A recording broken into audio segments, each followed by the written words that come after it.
Good morning. Good morning, sir. Are you with me? Last row. Yes? Yes. Okay. So మీకోసం మేము చాలా సమయం కేటాయించి దాదాపు 2-3 రోజుల నుంచి ప్లస్ ఇది ఒక 2-3 మంత్స్ నుంచి నడుస్తున్న ప్రొసీజర్. సో అల్టిమేట్గా ఏంటంటే మీతో కొద్దిసేపు మాట్లాడి మా చిన్ననాటి రోజులు కూడా గుర్తు చేసుకుందామని మీ దగ్గరికి రావడం జరిగింది. మేము వస్తువులు ఇవ్వడమే పెద్ద పని కాదు, ఇచ్చామా మేము వెళ్ళామా అన్నట్టు ఉన్నా జరుగుతుంది. బట్ మాకు కూడా కొంచెం స్వార్థం ఉంటుంది కదా, ఉంటుందా ఉండదా? 1100 feet 1000 feet నుంచి వస్తే అక్కడ మనకు ఎక్కువ అంటే క్యాష్ ఎక్కువ ఉంటుంది. సో మాకు తప్పనిసరి మేము అందుకే అవే ఆరో వాడుతున్నాం. బట్ మీకు అలా కాదు, ఇక్కడ అలా పల్లెటూరు కాదు. సో అందుకే ఇప్పుడైతే ప్రస్తుతం అది అవాయిడ్ చేస్తున్నాం. బట్ ఏదైనా ఉంటే మనం చూద్దాం సార్, డెఫినెట్గా చూద్దాం. Thank you. అవునా కదా? అదే కదా. ఓకే, ఉన్నారా నాతోనే? ఏ వాళ్ళిద్దరు మాట్లాడుకుంటున్నా మాట్లాడదు. రెడీ నేర్చుకోవడం ఎప్పుడైనా మన లైఫ్ లో ఎప్పుడైనా నేర్చుకోవచ్చు. ఎవరి దగ్గర చిన్న పిల్లల దగ్గర నుంచి కూడా నేర్చుకోవచ్చు, చీమల దగ్గర నుంచి కూడా నేర్చుకోవచ్చు. ఏం నేర్చుకోవచ్చు చీమల దగ్గర నుంచి? క్రమశిక్షణ, వరుసగా వెళ్ళాడు. ఎట్లయితే ఒక లైన్ వెళ్తాయి, అవునా కదా? సో మనం ప్రతి ఒక్క జీవి నుంచి, ఒక చెట్టు నుంచి నేర్చుకోవచ్చు, ఒక జీవి నుంచి ప్రతి దాని నుంచి నేర్చుకోవచ్చు. నేర్చుకోవడానికి తప్పలేదు. సో నేను వినడానికి రెడీ ఎవరైనా మాట్లాడతానంటే. ఓకేనా? ఇంకో మైక్ కూడా ఉంది, 2 ఇచ్చారు వీళ్ళు, అప్పుడు వాళ్ళు 2 ఇచ్చారు. ఓకేనా? సరే, స్టోరీ చెప్తాను. స్టోరీకి వచ్చేద్దాం. ఒక ఊర్లో మళ్ళీ ఇప్పుడు లక్ష్మీపురం లాంటి గ్రామంలో ఒక గుడి కట్టిద్దాం అనుకుని ఊరి పెద్దలు అట్లా అనుకుంటారు అనమాట. అనుకుని అయితే ఒక లక్ష్మీదేవిని మనం మంచిగా తయారు చేసి ఒక గుళ్ళో పెడదామని అనుకుంటారు. అనుకున్న తర్వాత దానికోసం ఒక శిల్పి దగ్గరికి వెళ్తారు. ఎక్కడికి వెళ్తారా? శిల్పి అంటే ఏం చేస్తారు? శిల్పి చెక్కుతాడు. ఏం చెప్తాడు? సుత్తే ఉన్న పులి ఉన్న సుత్తుతో చెప్తాడు. అలాగే ఆయన దగ్గర పోయి అడుగుతారు, ఇట్లా మేము గుడి కట్టాలనుకుంటున్నాం, ఒక శిల్పం కావాలి, మాకు తయారు చేసి ఇస్తారంటే సరే చేయిస్తామంటాడు. అన్న తర్వాత సరే శిల్పం కావాలంటే ఒక రాయి కావాలి. ఒక రాయి అంటే ఎక్కడ వస్తుంది? మన దగ్గర కొండలు ఉంటాయి కదా, పక్కన కొండలు ఉంటాయి కదా, అట్లా కొండ దగ్గరికి పోతాడు. పోయి ఒక మంచి రాయిని చూస్తాడు. చూసి అడుగుతాడు, ఇలా మేము ఒక విగ్రహం తయారు చేయాలనుకుంటున్నాము, నేను యూజ్ చేసుకొని చేయొచ్చా అని ఆ రాయిని అడుగుతాడు అనమాట. ఆ శిల్పి అడిగితే ఆ రాయి అంటది చేయొచ్చు పర్లేదంటే, కానీ మరి ఈ చేస్తుంటే ప్రాసెస్ లో నీకు ఉలి దెబ్బలు సుత్తి దెబ్బలు తగులుతాయి, ఓకేనా మరి నీకు అని అడుగుతాడు.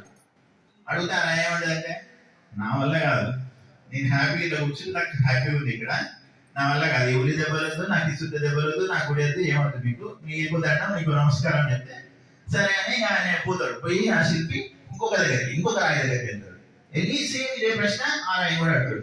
ఆ రాయి కూడా అడిగితే ఆ రాయి ఏమంటదంటే, ఓకే నేను తట్టుకునే శక్తి ఉన్నది, నేను మంచి శిల్పంగా నన్ను నేను చూసుకోవడం నాకు ఆనందం ఉంది, మీరు చేయండి, నేను రెడీ, సుత్తి ఉంది ఉల్లి దెబ్బలైనా పర్లేదు అంటాడు. అన్న తర్వాత అప్పుడు మంచి ఆ శిల్పి ఆ రాయిని ఒక అందమైన శిల్పంలాగా తయారు చేస్తాడు.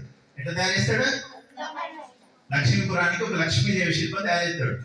ఓకేనా? చేస్తాడు. చేసిన తర్వాత ఒక మంచి రోజు చూసి ఆ ఊర్లో ప్రతిష్ఠిస్తారు, అమ్మవారి విగ్రహాన్ని ప్రతిష్ఠిస్తారు.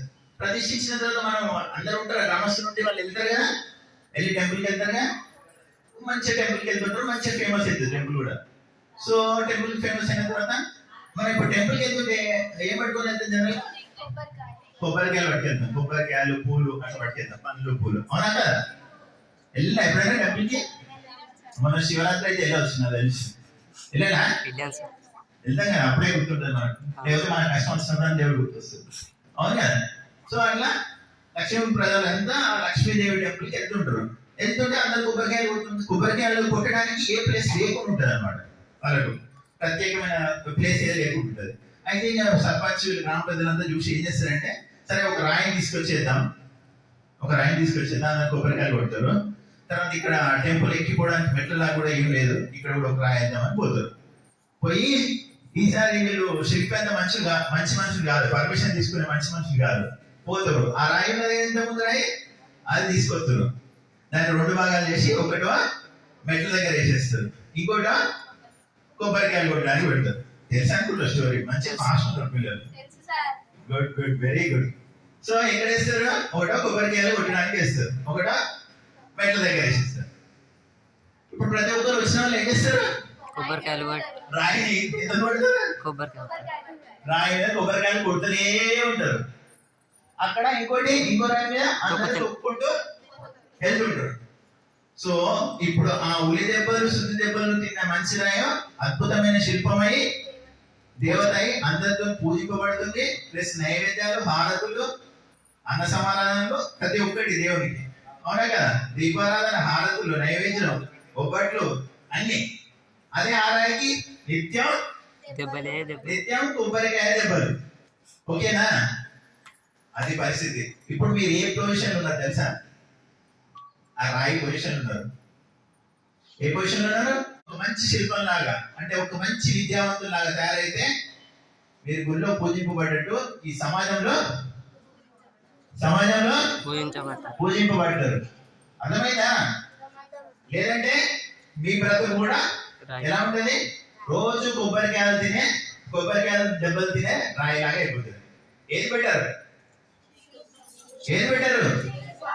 కొబ్బరికాయలు తినడం, దెబ్బలు తినడం పెట్టారు సార్. కొబ్బరికాయలు వాటర్ వస్తాయి సార్, మంచిగా ఉంటుంది.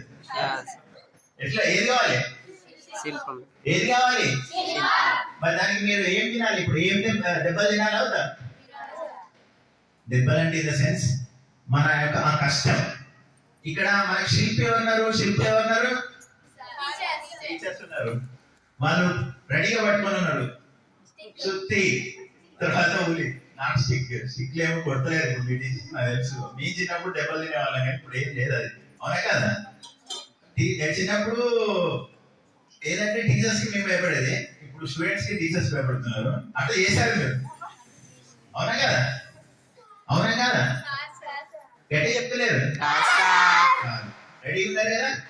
వాళ్ళు చెక్కడానికి రెడీ ఉన్నారు. మీరు మంచి శిల్పులాగా తయారు కావడానికి మీరు రెడీ ఉంటే బాగా చదువుకోండి. అది ఏం డౌట్స్ ఉన్నా వాళ్ళు చెప్పడానికి రెడీ. ఏ సబ్జెక్ట్ లో ఏమున్నా కూడా వాళ్ళ చెప్పడానికి రెడీ. మిమ్మల్ని ఒక ఉన్నత విద్యావంతులుగా తీర్చడానికి వాళ్ళు రెడీ. చదువుకోండి, కష్టపడండి. మీకేం పని లేదు. మాలాగా కష్టాలు లేవు మీకు. నాకు తెలిసి ఇక్కడ దాదాపు అందరూ చదువుకున్న వాళ్ళంతా గవర్నమెంట్ స్కూల్లో చదువుకున్న వాళ్ళే. మాకు ఇలాంటి ఫెసిలిటీస్ లేవు. వాటర్ అని ఇప్పుడు సాగంటున్నాడు, మాకు వాటర్ కూడా లేదు. వాటర్ అంటే మేము ఎలా ఉంది అంటే అక్కడ ఒక బోర్ కానీ లేదంటే బావి కానీ ఉంటే అందులో నుంచి వాటర్ చేసుకొని తాగాలి. టాయిలెట్స్ కూడా లేవు. అట్లా వెళ్ళిపోవాల్సిందే అంతే. ఏ కుంట దగ్గరికి వెళ్ళి అక్కడికి వెళ్ళి తీసుకొని రావాల్సిందే. నేను చెప్తున్నా, రియల్గా చెప్తున్నా. నేను ఒక 3 కిలోమీటర్లు ప్రతిరోజు నడిచిపోయేవాడి స్కూల్కి. ఎన్ని కిలోమీటర్లు? 3 కిలోమీటర్లు పొద్దున్న నడిచిపోవాలి, సాయంత్రం నడిచి రావాలి. అర్థమైందా? సో అట్లా కష్టపడ్డానంటేనే నేను ఈ పొజిషన్కి వచ్చి, సరే నాలాగా మా పిల్లలు నాలాగా చదువుకునే, ఇప్పుడు గవర్నమెంట్ స్కూల్లో చదువుకునే పిల్లలు ఎంత కష్టపడద్దని ఏదో ఒకటి మాకు తోచిన సాయం చేస్తున్నాం. మేము ఏది లేదంటే అది ప్రొవైడ్ చేయడానికి ట్రై చేస్తున్నాం. సో మీరు కూడా పెద్దగా మంచి కష్టపడి చదువుకొని ఒక మంచి పొజిషన్కి వచ్చి, మీరు ఈ పొజిషన్కి వచ్చి మీరు కూడా ఒక 100 మందికి సహాయపడాలి. అప్పుడు మీ ఊరికి మీకు చెప్పిన టీచర్స్ కి, ఇంకా నాకు చెప్పిన టీచర్స్ పేర్లు గుర్తున్నాయి నాకు, వాళ్ళు కలవడానికి రెడీ ఉంటారు. వాళ్ళు కూడా చాలా ఆనందపడతారు. ఎప్పుడు పోయినా కూడా చాలా ఆనందపడతారు. కలిస్తే కూడా చాలా వాళ్ళు హ్యాపీ ఫీల్ అవుతారు. నేను చదువుకున్న స్కూల్స్ కూడా నేను సహాయం చేశాను. సో ఇప్పుడు మా మమ్మీ డాడీ కూడా ఇక్కడే ఉన్నారు. వాళ్ళు కూడా ఫీల్ వెరీ ప్రౌడ్. అవునా కదా? కొడుకు మంచి పొజిషన్కి వచ్చి తల్లిదండ్రులు గర్వపడతారా లేదా? అవునా కదా? టీచర్స్ గర్వపడతారా లేదా? మరి ఇవన్నీ ఎవరి చేతిలో ఉన్నాయి? మీ చేతిలో ఉన్నాయి.